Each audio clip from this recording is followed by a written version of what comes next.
Hello, Scorpio! Welcome to your weekly tarot reading. Sorry it's a little bit late. I had to do some work on my house, so everything kind of got pushed off by a few days. Alright, well, I'm going to shuffle your cards, go through your astrology as I usually do, and once again, if you haven't subscribed already, I suggest you do so, because then you'll be entered into a free tarot reading draw once I hit 100 subscribers. So yeah, welcome to the channel. I am Korik. I am your tarot reader, astrologer, Reiki practitioner, master, and all-around weirdo guy. Alright, let's get into this. So Scorpio, you have a new moon in your 12th house. So this is kind of like, you know, the hidden realm, things that are hidden to you. So, you know, what do you really want to manifest coming up, like, over the next 6 months? Because it's going to be in Aries when the full moon actually, you know, you start a moon cycle at the new moon, and it goes for 6 months before it's back in that sign, like, say we're in Virgo, so then the sun will have to go around to Aries for that moon to be full. So it's the moon cycle happens in 6-month cycles. So I just had to explain that a little bit in case you didn't know. So basically, yeah, whatever you want to, like, you know, bring out that's kind of like hidden subconscious things. What do you want? What kind of messages are you trying to kind of instill in yourself? I feel like that's going to be a theme coming up. And this, specifically this degree of Libra, this new moon, it's at 23 degrees, which is on the fixed star called Spica, which is, or Spica, it is wealth, fame, and honor. So that's really interesting. You can work with those energies, of course. And then what else we got going on? We got Mercury in retrograde in your first house. So you could be getting, you know, you're redoing your identity in some sort of way, like, you know, looking at your actions, looking at the way you communicate, looking at how you, you know, how you move around in the world, because your first house is your body, and Mercury is, you know, how you communicate, your movement, and all that kind of stuff. Also, like reading and writing and drawing, or reading, writing, movement, like traveling, that kind of stuff. And it's extra interesting because all of the pile up of the major planets, like Saturn, Jupiter, and Pluto, are in your third house of Mercury, so you're getting a lot of action from there. The sun is going to be activating a square, an exact square to Jupiter on the 17th, so tomorrow. So that's something to look out for. That is your 12th house, your hidden actions, hitting onto, like, the house of your siblings, writing, travel, short distance travel, kind of like beginning education, that kind of stuff. So watch out for those kind of themes coming up. What else we got coming up for you? We got Mars will be square Jupiter as well from your 6th house. No, wait, yep, your 6th house. So that's like your daily routines. So you could be seeing Jupiter kind of making your daily routines maybe a little bit more inflammatory, I want to say, because Jupiter likes to create, likes to expand things that it touches, and since it's squaring Mars in your 6th house, you could be seeing a little bit more of like a boost in that kind of work everyday energy, as well as your health might be an issue around this time with Mars in your 6th house. That's just what happens. Just be careful and stuff. And for as far as good things that are coming, we got Venus trine Jupiter, which is nice. So that is, we got Venus in your 10th. What is that? Your 11th house of, like, hopes, wishes, community, long-term goals, and that's going to be really adding to this energy of Jupiter and making things a little bit bigger. So with Venus square, or Venus trine your Jupiter, and then Jupiter square your 6th house, you could be seeing, I'm feeling like there's an energy here of, like, you know, like optimism in general regarding your daily work and routine and your health and stuff, and kind of just like having a little bit more of an idealistic nature. But watch out for the opposition from Venus to Neptune, which is can kind of make you feel a little bit more dreamy, and that will be in your 5th house of, you know, pleasure and, like, creativity, also the house of children. So watch out for maybe a little bit too much idealism, since it is in opposition to your money and love planet in your 11th house right now. So that's something to look out for. Just, and it's also like, if something's giving you hope, don't let go of that hope, but also don't, make sure you're not being kind of deluded by life and, you know, diluted by perhaps your children, I want to say, or like children or your friends kind of thing. It's kind of a weird back and forth energy. Anyways, let's get into your tarot reading here. We're going to go with where you're coming from. So like, you know, recent past or where you are currently. And then we'll go into what you got coming up for this week. And then we'll go into messages from Spirit. We'll jump into your oracle cards. And at the very end, if you want to stick around, we will get into your rune. All right, so let's get into this. What's coming up? Where is Scorpio right now? What's going on with Scorpio? What's going on with my lovely Scorpios? Thank you. Ooh, we got the 9 of Cups. So you're feeling good. You're feeling abundant. That's what I want to see. What's going on with this card? Why you feel? I'm drawn to this key, actually. I mean, of course I would be, right? I'm seeing these keys. So that's cool. We got the next card here, which is, ooh. Okay, so you're feeling abundant. You know what? Because you're finally, you may have lost something recently, but you know what? You're being a little bit more optimistic about it. You're not pouting about the things that you've lost. You're looking at what you still have, and that is actually bringing you more abundance, which is fantastic, and that's definitely the way you should do things. Let's get some more clarification. Let's see what the rest of the story is. Okay, we got 2 cards here. First card is the 9 of Wands and the Ace of Wands. I can't tell if this wants to be reversed or not. Nope, upright. All right, so I mean, it was kind of, I don't know. Let's just go with that. Let's say it's upright. So this energy, I feel like you were upset about something that happened, as far as, you know, you just felt like you're constantly working on something, working towards some sort of end goal, and you're just being optimistic, which is really good. I mean, it may have been hard or whatever, but you know what? Like, you're remaining optimistic, and I feel like this is leading you down a road of even greater willpower and starting maybe perhaps of a new project that you have going on. This feels so far, this is emotional. It's an interesting combination, because you have 2 water cards and 2 fire cards. So there's definitely this duality of energy going on here. I feel like maybe you could be divided on something. Maybe you're trying to be, you're optimistic in general and you're feeling really good, but you're also worried about work, and you're trying to like make sure you have a kind of like a work life balance, like a work home balance, it feels like. But you're optimistic, so that's good. I'm glad you are where you are. All right, and the first card you got for the next, for where you're currently or what's coming up for you this week, is the 8 of Pentacles in the reverse position.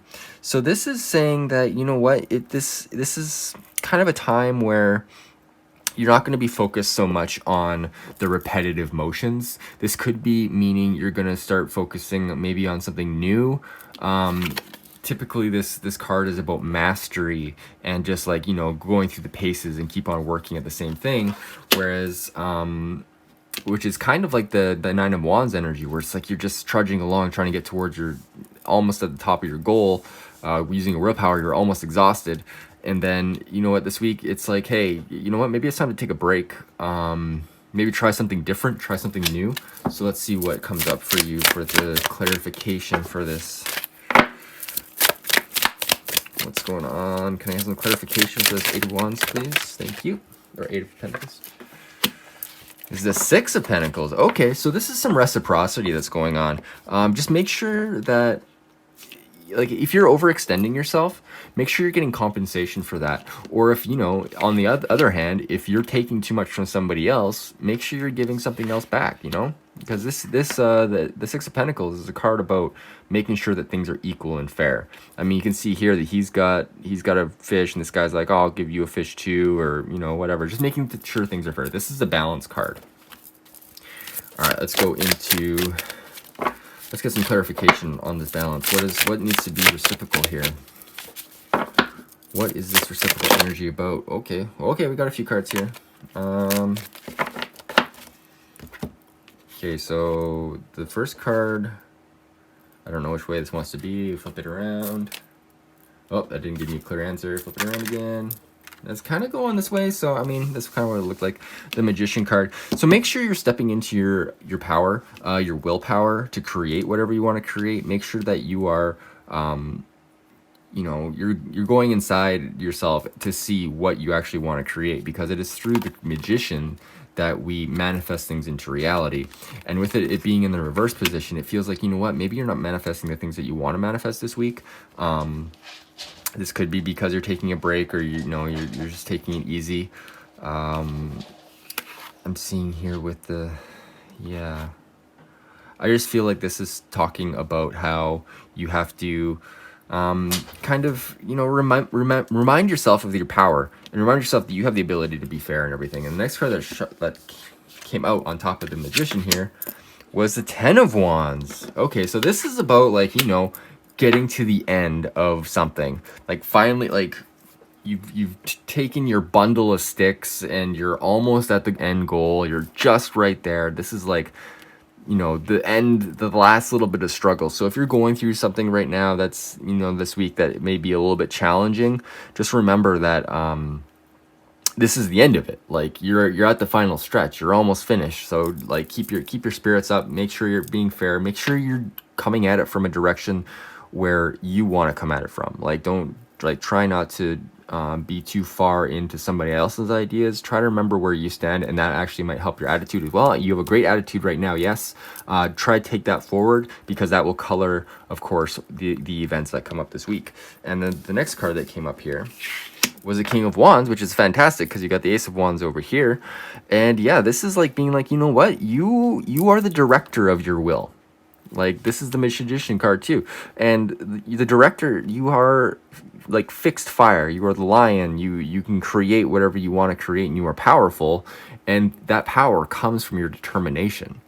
So even though you have the Eight of Pentacles in the reverse position, you can be determined about creating the world you want, even if it's not in a physical sense. You can do it on the internal plane as well, which I feel like with the Magician, it's kind of getting more clear about what you actually want to manifest. So yeah, I feel like that's what's coming up for you for this week. Yeah, okay, let's jump into what you got coming up for, your messages from Spirit for this week. What does Spirit want to tell you? Whoa, that's a lot of cards. No. Let's do that again. Okay, messages for Scorpio from Spirit. Okay, we got the first card that popped up here is the Nine of Pentacles. Ooh, this is... Okay, Spirit wants to remind you that you are abundant. Yeah, like, you're feeling abundant. You got the 9 up here. The 9s are very much... you got 3 9s up here, which is kind of amazing. 9s are about, like, you're almost done. You're almost complete. Like, the 10s are like you're complete and you're ready to go on to a new cycle. And this 10 is always like about the last little bit of the struggle, of course. But the 9s here, it's like, you know what? You have abundance. Just remember your abundance. Even if sometimes it's not working out in the way that you thought it was, remember that you are abundant. You are this crow. You have your wolf friend, and you are definitely abundant here. You got a little butterfly here that signifies freedom, and the wolf, your own direction. You got beautiful flowers there. The sun is shining. What more could you want? That is amazing. All right, let's see. Let's get a clarification on this 9 of Pentacles, please.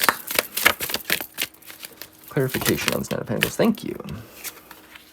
Queen of Cups. Okay, so yeah, you are in a position where you can really receive like emotional clarity. Like, the Queen of Cups, she always has the most beautiful cup. Like, she can create whatever she wants to out of her emotional space because she's in control of her emotions. And the Queen's like, that's the female energy. That's the yin energy. That's the receptive sort of flow of energy. So you could very well be receiving some sort of abundance that this universe and or Spirit is trying to tell you, that if you remain open, abundance is there for you. All right, let's see what let's get some more clarification on this Queen of Cups and 9 of Pentacles, please. What does Spirit want Scorpio to know? Thank you. Temperance. Yes, that's what I want to see. All this great energy is coming from your patience and willingness to do something different, try something new, create the world that you want to create. And this is what I was talking about with the Magician too. Like, Temperance is very patient and kind of does things a little bit different, because in the typical Rider-Waite deck, it's like, it looks like you're pouring a glass into itself, but like reversed. It's kind of like this weird backwards flow. So this is also kind of like some alchemization of this like emotional energy that you have going on, and just reminding yourself of the abundance that you do have that is accessible to you at this time. All right, I feel like that's good. I feel like that's a good note to end off on. So we're gonna jump into your Sacred Symbols deck and see what pops up for you. Oh, first one, spiritual cleansing. All right. So I'm kind of feeling like that's what's going on with this Magician too. And I feel like you've been doing the work. I feel like you have done a lot of work, Scorpio.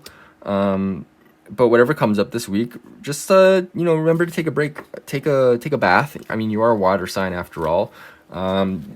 Get out into nature, whatever you can, in order to kind of reduce the level of like psychic junk that's in your aura. Just kind of visualize that junk just flowing out of you, like going down the drain when you pull the plug, or going down the drain when you're showering or whatever. Just visualize that junk coming out of you and feel yourself refreshed from the water. Like, I feel like water is a big deal for you right now. Oh, we got another card here. Shift, yes, Dagaz. This is the rune Dagaz, which is breakthrough, also representing a new day, which is like, you know what, these cycles continue, and this is right over top of your this week process. So yeah, if you encounter some difficulty this week, you know what, it's always leading to a new day. Like, no matter what happens, there will be a new day, and this is a shift in your consciousness, a shift in your attitude towards life. And when you change your attitude towards life, life changes for you, because it is all about your own perception of reality, and that changes everything. All right, so let's go in, let's get another card, let's get a clarification, let's get another message for Scorpio. That this is too much cards, too many cards. Can't speak. One more card for my lovely Scorpios, please. One more card for my lovely Scorpios. Thank you. Meditate. All right, I was kind of feeling that with the Magician reversed, like the meditation process of like going deeper and kind of understanding what you're trying to manifest, and really getting started on something that you want to manifest into the world, as far as, you know, what your actions you can take. Because with the King of Wands here, he's the master of the domain of willpower. So if him and the Magician get together, like, they can create anything. And then with meditation, I feel like patience, like temperance, is very important. Meditating and getting in touch with your emotions, so you can be more control of those, so you can remember the feelings of abundance that you have had and kind of manifest those like tenfold. You can really do anything, Scorpio. I believe in you. You seriously can do anything. All right, let's go into the runes. If you want to stick around for that, thank you so much for sticking around, and let's see what kind of energy wants to work with you this week, Scorpio. What kind of energy wants to work with Scorpio this week? Okay, got one. Flip it over. Ooh, this is Thursday's in the upright position. This is the warrior rune, by the way. Let's go into this, or Tiwa, sorry. 89. Tiwa's warrior energy. This is the rune of the spiritual warrior. Always the battle of the spiritual warrior is... Let's see this rune there. Oh, and you can see it there. Never mind. Always... blah. So I'll reread this. This is the rune of the spiritual warrior. Always the battle of the spiritual warrior is with the self. Funding a will through action, yet unattached to outcomes. Remaining mindful that all you can really do is stay out of your own way and let the will of heaven flow through you. These are the hallmarks of the spiritual warrior. Embodied in this rune is the energy of discrimination, the sword-like quality that enables us to cut away the old, the dead, the extraneous. With Tiawaz comes certain knowledge that the universe always has the first move. Patience is the virtue of this rune, and it calls for us the words of St. Augustine. The reward of patience is patience. The molding of character is the issue Tiawaz appears. The molding of character is the issue when Tiawaz appears in your spread. Here you are asked to look within, delve down to the foundation of your life itself. Only in doing so you can hope to deal with the deepest needs of your nature and tap into your most profound resources. Associated with this rune are the sun, masculine energy, and the active principle. The urge towards conquest is prominent here, especially self-conquest, which is the lifelong pursuit and calls for awareness, single-mindedness, and the willingness to undergo your passage without anxiety and in total trust. When Tiawas comes in response to an issue of romantic attachment, it indicates the relationship is both timely and providential. The bond is to a partner with whom you resonate. There is work for you to do together. If the issue relates to your devotion to a cause, an idea, a path of conduct, the warrior rune counsels perseverance, although at times the kind of perseverance called for is patience. So what are your priorities? How are you using your energy? Tiawas is a rune of courage and dedication. In ancient times, it was this glyph that warriors pointed on their shields before battle. Now, with more refined energies in play, the same symbol strengthens your resolve in the struggle of the self with the self. So yeah, patience. I'm seeing definitely patience here. I mean, you've been patient. You are, and you know, yeah. Jeez. Meditate, temperance. I mean, you can't get more meditative than the meditate card in temperance. Like, you can't get more patient than that. All right. Well, I hope you enjoyed this spread, and if you did like it, please drop me a like or comment down below. I also do these private readings. You can book one of those on my website. So yeah, check it out, and I hope you have a fantastic week and a great new moon. Take care, Scorpio.